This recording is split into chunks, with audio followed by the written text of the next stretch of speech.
Assalomu alaykum hammaga. Bugun sizlar bilan Nove kompaniyasini shunaqangi yangi Nove SE modelini ko'rsatamiz. Ishlarida nimalar chiqadi. Xo'p, bu modelga yangi model hisoblanadi. Mana shu dizaynlarni ham zo'r qilib qo'ygan.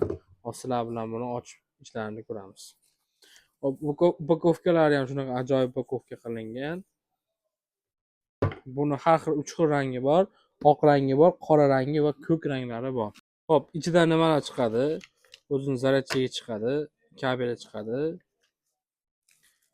O'zini shunaqa plastiklik chexoli chiqadi. Ancha zo'r, bogatli ishlangan bu ham. Telefonda o'ziga keladigan bo'lsak, shunaqangi ixcham ko'rinishda telefonlarimiz. Shunaqangi ixcham ko'rinishda razmerini ko'rsanglar bo'ladi, ingichka. Type C dan quvvat oladi.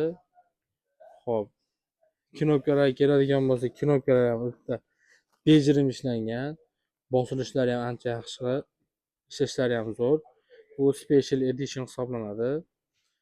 Xo'p, menyularni ko'radigan bo'lsak, menyulari ancha tiniq, tezkor ishlaydi, qotmasdan ishlaydi. Bemalol ko'rsanglar bo'ladi. Ancha zo'r, ishlatishga qulay va vashshi zo'r telefon hisoblanadi. Dizaynlarini ko'rsanglar bo'ladi, ancha zo'r, ancha chiroyli. Bir kimga kerak bo'ladigan bo'lsa, bemalol bizga murojaat qilsanglar bo'ladi. Manzilimiz Abu Sahiy G blok 123 do'kon. Hammaga rahmat.